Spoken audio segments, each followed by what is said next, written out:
Recording on this computer.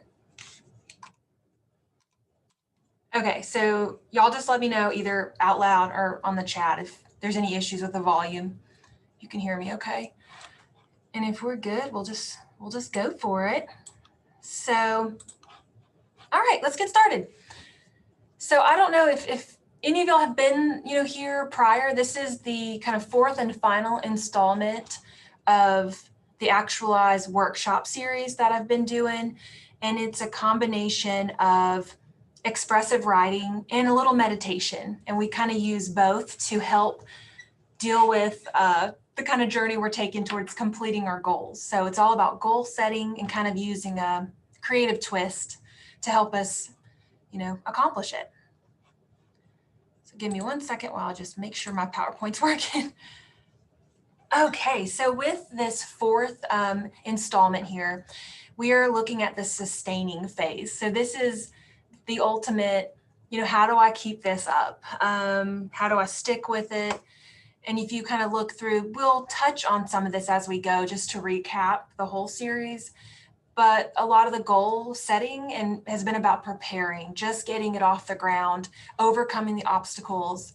And now that you've been kind of, folding that into that process, now it's about how do I keep it going, kind of keep consistent with it.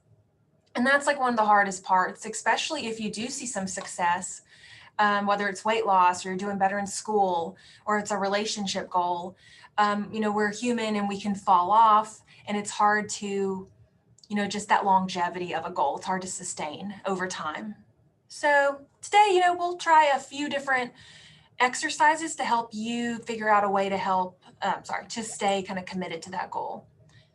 So that, again, this is a refresher I do at the beginning of each one, just to remind you of why it's so heavy on the writing component. And that's because there's all these, beautiful benefits to writing. It enhances meaning and purpose. It can increase your motivation and academic performance. Really, I think the ultimate one that I see has such great benefit is the decrease in stress and anxiety and depression. A lot of times because that can be very immediate. I won't say that it completely takes it all away, but it can be a major stress reliever and you can get some immediate benefits of that. So that's just a little recap there. All right, so let's get into sustaining. So sustaining these long-term or short-term goals that you've been working on. So big goals require sustained effort over time. Why? So I did not do my animation correctly to where I wouldn't give you the answer right away. So surprise, here it is. But definitely throw out, any other thoughts you've got on it that I may have left out. So this workshop, I, say it usually every time that I'm borrowing it from Jessica S. Gifford is her name, and it's her Actualize series. So a lot of this information is coming straight from her and the research she's done and where she's kind of gathered this info. So she says that motivation decreases when the effort is too strenuous. Again, that's why we've talked so much in the past, 3 sessions about not setting that bar too high. Like if you're trying to start exercising, that's just an easy one to go to. Don't crank it into overdrive and put that goal as being so high and lofty. I'm going to do 2 hours of, well, don't do 2 hours of cardio, you might die, but 1 hour of cardio, whatever. It's too extreme and that's hard to maintain and you burn out. So that effort's too strenuous. Another thing is just not having enough rewards or not rewarding yourself with the right things or frequently enough. And we're going to work that back in as we go. Also, this, may resonate too, just becoming boring, especially when these are not, I don't know, a lot of goal setting can be boring because you're usually struggling with something that isn't easy or fun a lot of the times. So this is very common. So you feel you're burning out, you're putting a lot of effort into it, it's getting exhausting, you're not really rewarding yourself for the successes you are having along this journey. You're probably more focused on what you're doing wrong, what you keep making mistakes on. And then again, just the monotony of it, of eating well, going to the gym, working out, can be boring. So our exercise objectives for today. if all goes according to plan, I have 3 exercises planned to kind of hit on each of these. It'll just kind of be a matter of time and, if we get into discussion. So let's see. So we are going to look at how to sustain your energy. We're going to look at maintaining momentum. It's all about moving forward, even if there's a setback. That's that idea behind maintaining momentum. And then reconnecting to why the goal matters. That can be very hard. We can get really away from that. And once we start drifting, it's easy to disconnect from that value. Why am I doing this? So let's move on to the next one. All right, so we're going to get right back into it. And this final phase, we bring back in something we've been doing from the beginning, which is just touching base on taking that big goal you've got in mind for yourself and shrinking it down to like a little baby mini goal. So a refresher on that, I want you to, for this exercise, we'll give it maybe 10 minutes. I don't even know if we'll need that much time. The others are a little longer, but I want you to think about a goal you've got for yourself right now. I want it to be a pretty serious goal, whether it's getting through school or working on a relationship or health or a spiritual goal. And let's shrink it down. Hold on one second. I might have admitting someone else, so I don't know if that'll disrupt anything. Give me 1 second. So think about that. And when it says here 15 to 30 minutes max, that's just to help you kind of shrink the goal. Think of something you can do today that helps you on your journey towards that goal. That's no longer than 15 or 30 minutes. We're basically forcing your brain to not overdo it. And for some reason, we want to overdo it. As humans, we do. All right, so I'm going to play some music, have some pretty visuals. It's always up to you if you want to just not look at it or turn the music down. But while you're writing through this, I want you to get specific with, I have my notes here, what made you choose this goal when you're looking at why?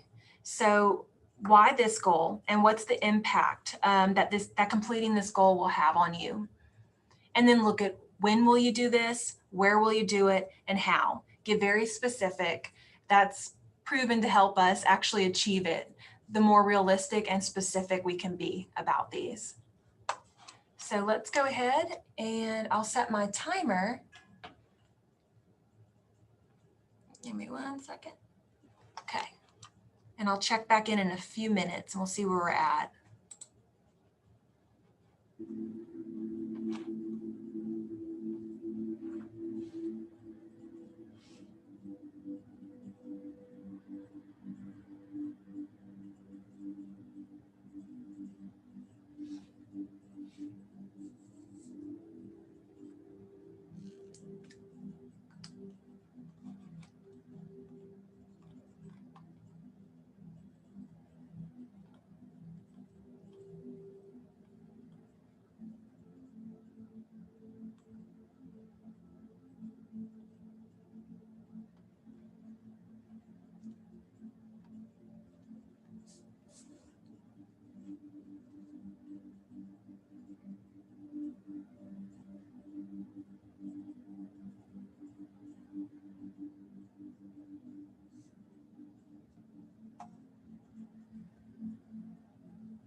Okay, we'll kind of draw that one to a close. Oh, wow, what am I doing? I'm trying to affect the volume, not the visuals.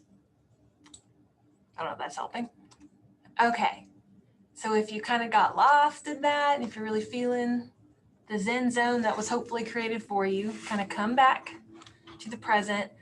And let's talk about it. Let's talk about that exercise. If you haven't been at the other ones, if you haven't done that exercise before, it'd be cool to see how it felt for you. If it was, especially if it was difficult at all, trying to answer these things.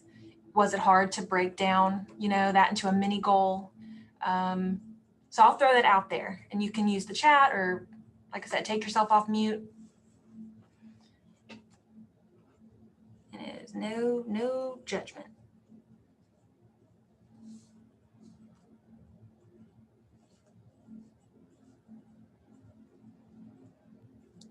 Okay, so I'm gonna take myself off. All right, I'm gonna start the video real quick. Sure, thanks. I did zone out a little bit, but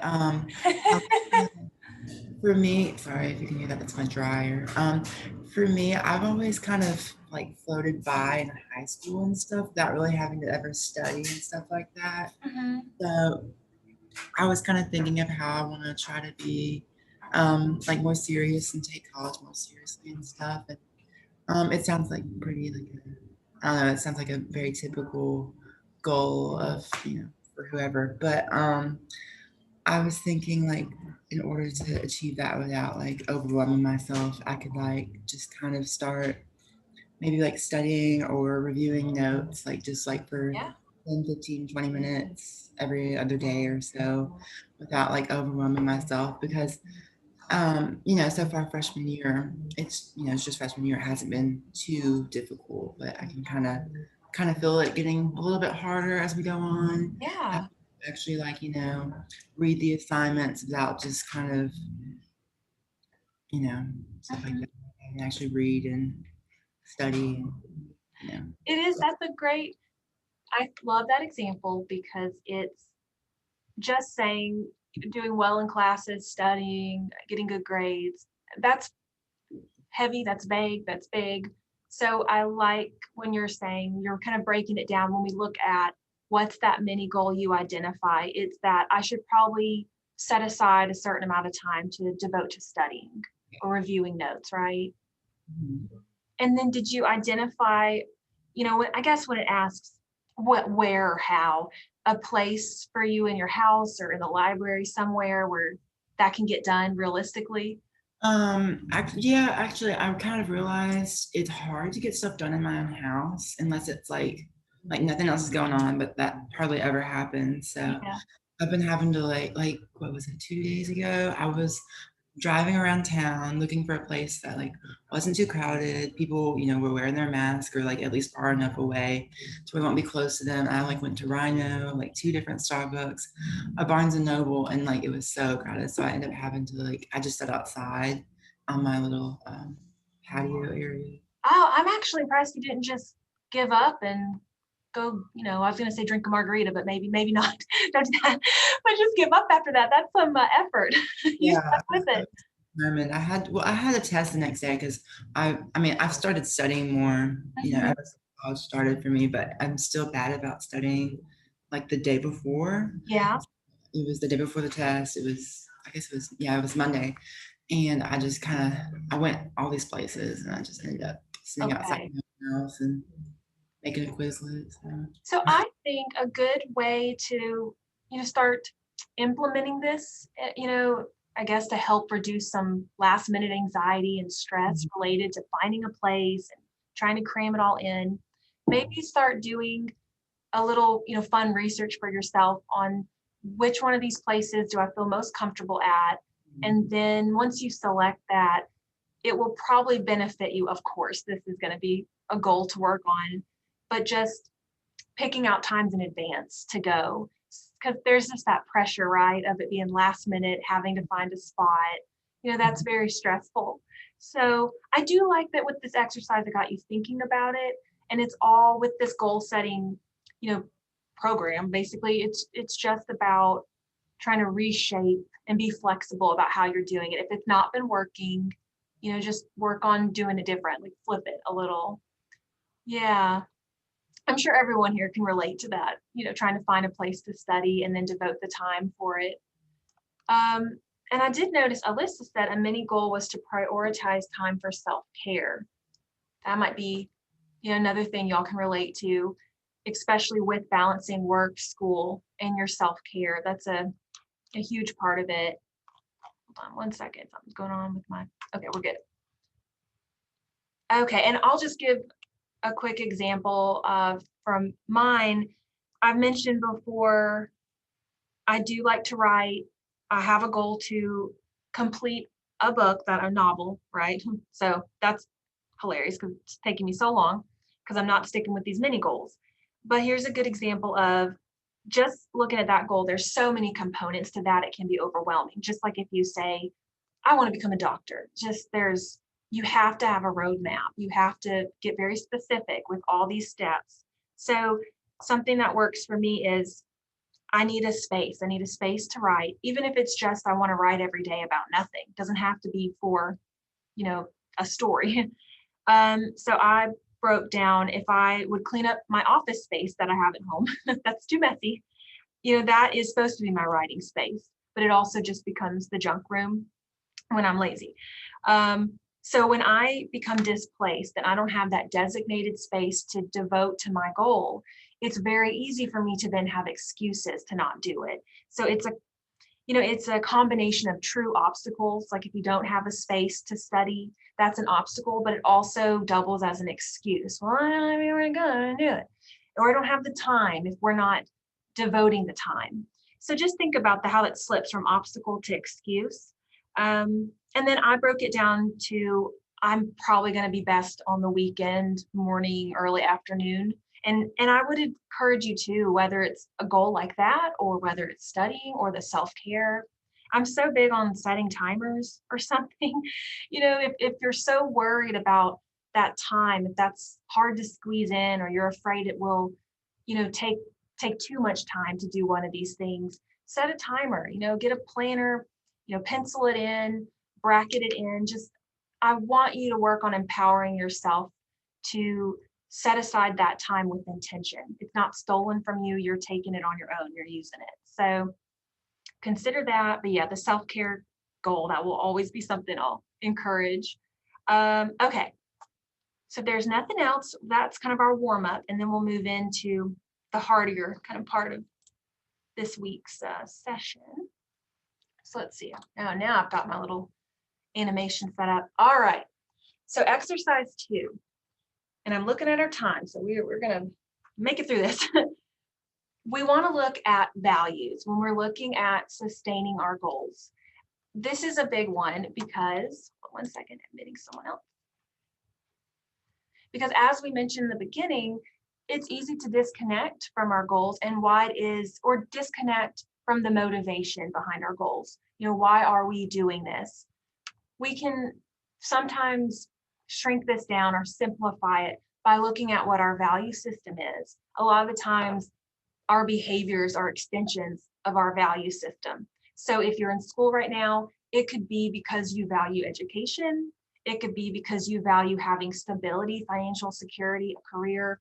Sometimes it can be because you value your family's opinion. It might not have anything to do with what you really want, but that is a value, you know, family. So let's look at this a little bit. So what are values? I kind of gave some of it away.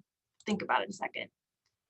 So I like this definition, really breaks it down. So the principles that give our lives meaning and allow us to persevere through adversity. Oops. And that's from 6 Ways to Discover and Choose Your Core Values. Yeah, so let's let that kind of sink in a second. Principles that give our lives meaning, allow us to persevere through adversity. Yeah, so that's, if we don't have a value system, if we're kind of adrift, you know, it's usually when I hear students telling me they feel lost. And it's not that they don't have values, but they're just not connected to them in the moment. So yeah, it's hard to prepare for and then to sustain any kind of legit goal when you don't feel connected to why you're doing it. And again, a lot of times with counseling, we're just working on maybe re-scrambling, you know, are your behaviors in line with your value system? And is this even the value that you want to be representing and manifesting? Like it could be that you're a little off with you know how you're presenting. So let's kind of look more into that. We'll get into the exercise. So where do values come from? Family, friends, religious leaders, teachers, society. You have been inundated with values throughout your whole life, and they are initially external, but then they become internal. And you kind of sift through what means something to you versus what doesn't, and what's worth working towards and what's not, and what's worth representing in your own life through your identity and what's not. And it's not going to be the same as everyone else's. So for this exercise, it's a few different parts to it. So we'll flip through some slides here. So I want you to think about this when we get to the next slide. What 3 values feel most important to you? And I'm going to provide a list of values. I don't know where my arrow is. Oh gosh, here we go. And this is not all of them. So no, this is a fill in the blank thing. If there is something up there that you value, that you know you value, and it's not on the list, add it. But let's start with this. Go ahead and write down the 3 that you value most on this list, or your own heart, whatever you can think of. And I'll leave that up there before we move to the next one.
So someone shared health, spirituality, family.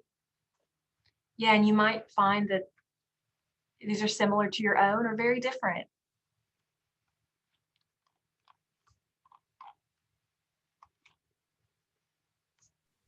I wrote forgiveness, equality, and balance.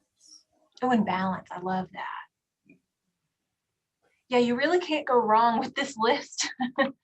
um, and what's important is just, this is one of those exercises where I think it's really cool to, I guess, what I'm trying to say? Exert your uniqueness. Like this is your language, like nobody else's. So just embrace what your values are and what matters to you. And then we got another one, health, love, stability.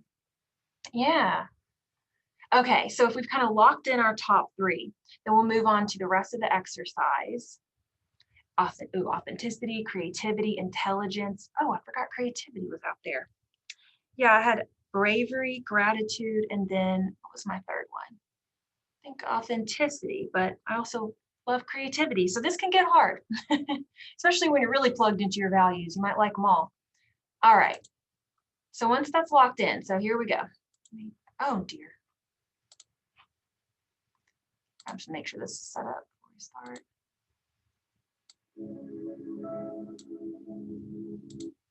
Okay. So what I'll have you do for these next 5 questions, we'll give this 10 minutes. I want you to choose one of those top 3. And I want you to look at one of the top 3 that is very important to you now. Even if it's not coming through in your life the way you want it to, but you're definitely identifying with that one matters a great deal to you. So I want you to choose it and then break it down. Why is this value important to you? How is it related to your future goals? And how do you express it in your daily life? There might be a lot of ways you do, there might be a lot of ways you feel like it's lacking, but just reach for it a little bit. And then how would you like to express this value in the future? So it's pretty self-explanatory. We will just sit back and chill, and we will reconnect in a few minutes.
right.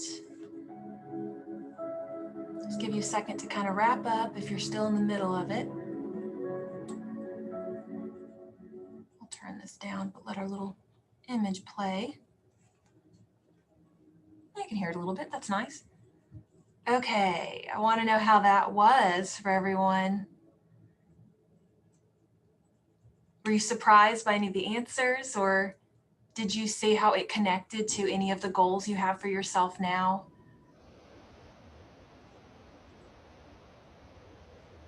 Or did you just fall asleep? That can happen too.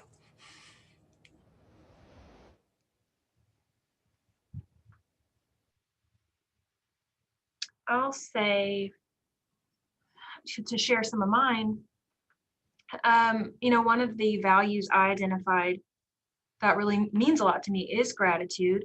It's something I've been working on cultivating. It's not always easy.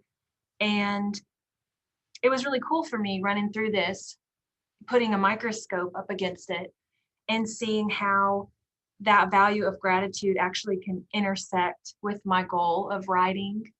And something I starred here that I'd like to share, which you can kind of see if this resonates for you guys at all.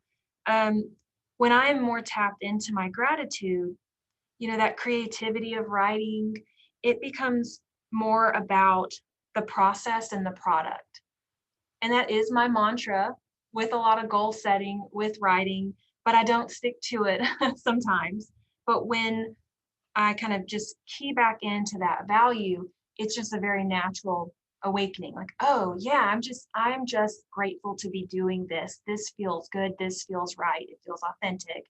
And then a lot of that extra dark criticism stuff, just, that hyper focus on getting to that finish line, it's not there, which the tricky part is it probably then enables me to actually get there. So I'm focusing on the process and not the product. So let's see what we've got. People have shared over here. So Megan says it was a little tough to not say the same thing for expressing in the future versus daily life. Yeah, that's a good point. I think I stumbled on that too. Yeah, how to express the value in your daily life, how to express it in the future. Again, I took it as that daily life, just more of the, can you do that mini goal? How specific and mini can you get with it day to day? And then what do we have? We got Angie says, for authenticity, I have been really working on having tough conversations, trying to overcome my pattern of self-abandonment and struggling speaking up for myself. In the present, it helps my emotional well-being. For the future, it helps me not to feel stuck and be able to move forward with confidence and courage. It feels risky now, but it feels so good to do that, and I know I can do it more. Yeah, thank you for sharing that. Oh man, we got more. We've got a lot of good feedback here.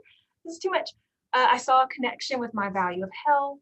If I'm not healthy, both physically or mentally, I may not be able to achieve my goal effectively. I have to have a healthy mindset to want to take care of myself and have to physically be healthy to actually take action.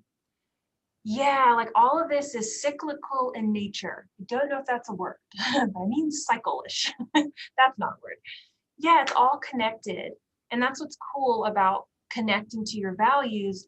You can usually, once you kind of pin that down, you can really apply it to, why have I chosen this goal?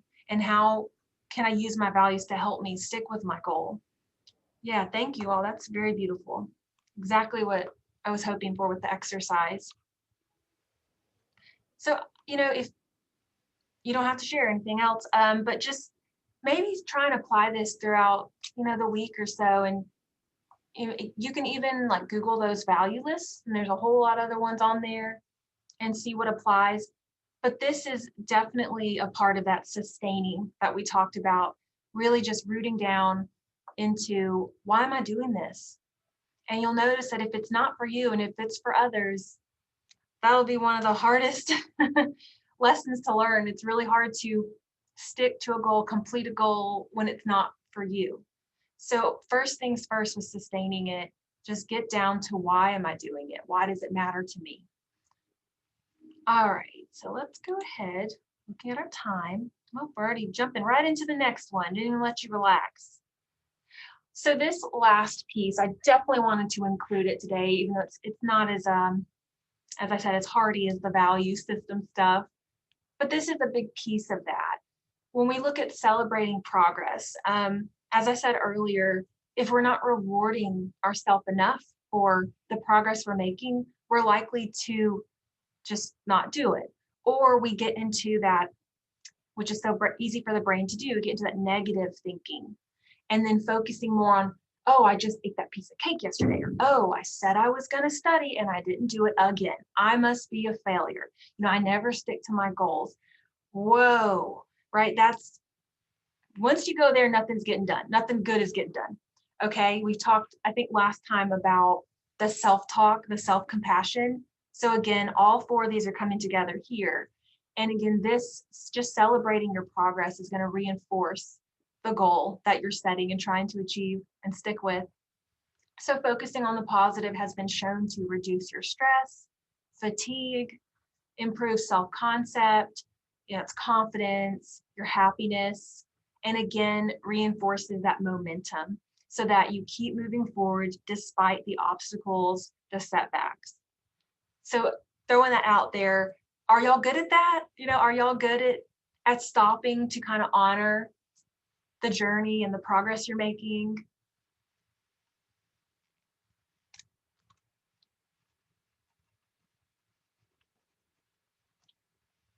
Well, I know I'm not. So if you are, teach me something.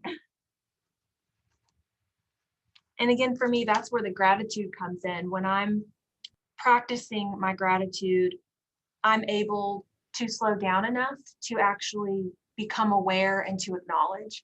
So when we say celebrate, we'll get into this exercise. Do we have time to get into exercise? Let's check.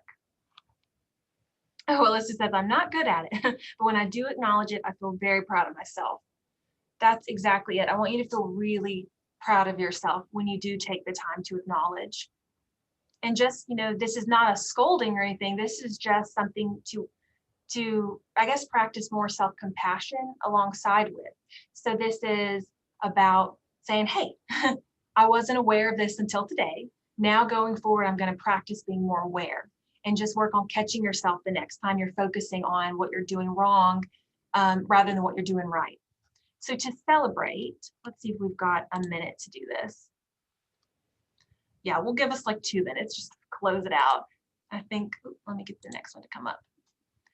So we can kind of minimize this if we need to for time, but I just want to give us a few minutes to, like we did with the mini goals, focus on how you can celebrate your progress with what you're doing well. So list 3 things that went well over the past week in the relation to your goal. If you want to pare that down to just 1 or 2, that's fine. And then what are some of the positive steps you've taken towards your goals?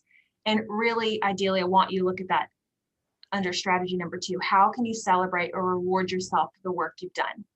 And get specific. What can you give yourself, or what can you do? Who can you be with, and when? All right, let's try a few minutes here before we call it a day.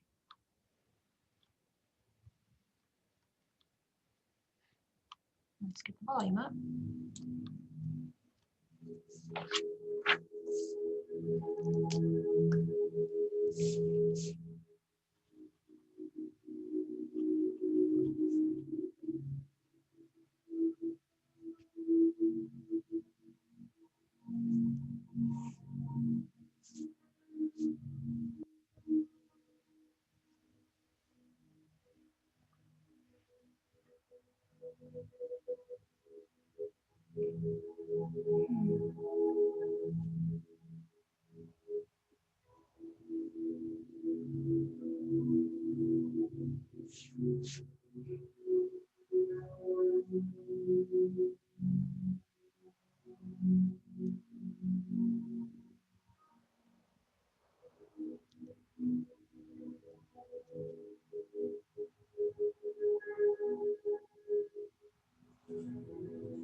That was me.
All right, I'm going to pause it. We've got some good conversation going on in the chat.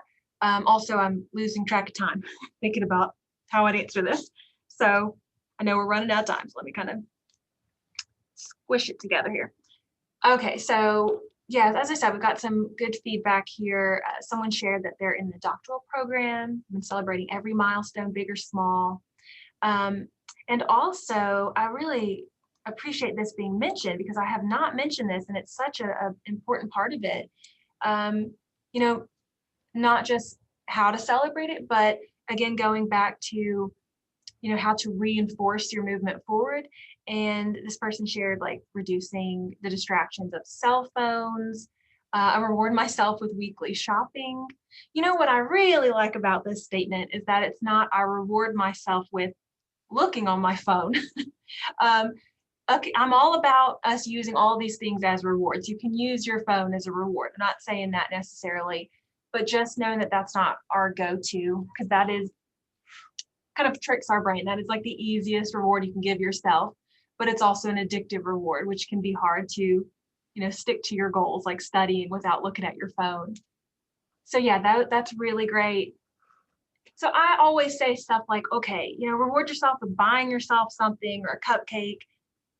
Of course, I understand that it's not always feasible based on your goal or just your finances. And it's not always about something you have to buy to reward yourself, but it could be something, you allow yourself to do that you don't usually, whether it's spending more time on your phone on social media, if you usually restrict yourself during the week, or if it's allowing yourself to binge watch something, or if it's more self-care like I'm going to go get a massage or go on a walk or spend time with the people I love. And I'm going to be super attentive and present because I now feel good because I've done, I've achieved something. I'm allowing myself to have that mindfulness.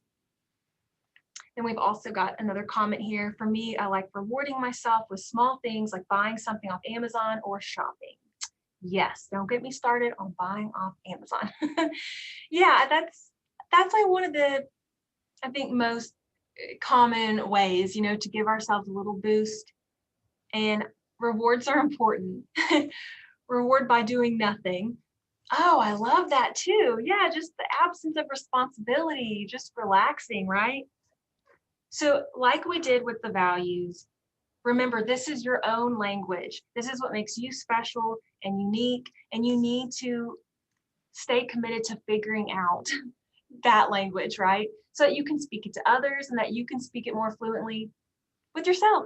Because a lot of times we just struggle with our goal setting because we just don't know how to articulate what it is we want and how to get there and how to set those healthy limits and boundaries and how to protect that journey. Because there's a lot of stuff we come up against.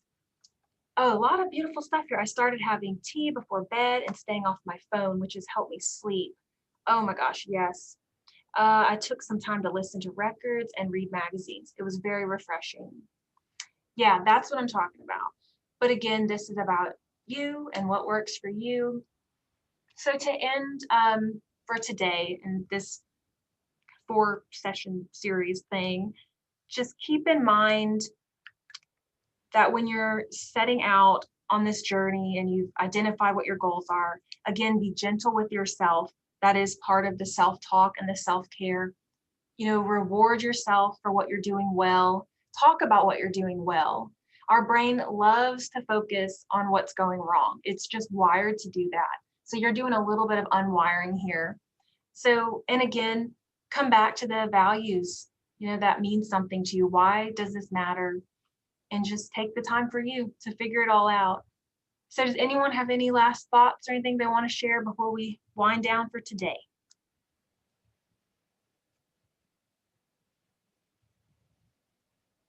All right, well, the silence is lovely. It's peaceful. So y'all just go and have a good day. Someone said, I feel motivated to work towards my goal. That's awesome. Yeah, well, y'all, you can do it. And you always have these little videos to come back to if you need a little boost, because we do record them. So, all right, well, thanks for joining me again and for sharing. That really helped me out. And just take care of yourself and achieve your goals. All right, bye, guys.